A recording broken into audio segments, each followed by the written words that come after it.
10 টাকা দিয়ে স্টার্ট কে লাগে 10 টাকা চিপস খামে দিয়ে 10 টাকা চিপ খাবা নালাগে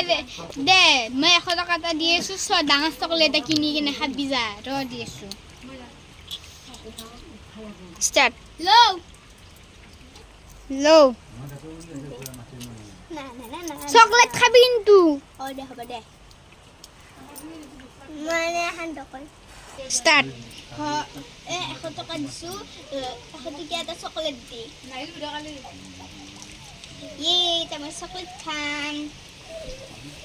ও মা আমি চকলেট আনছো দে খাই দিয়া খা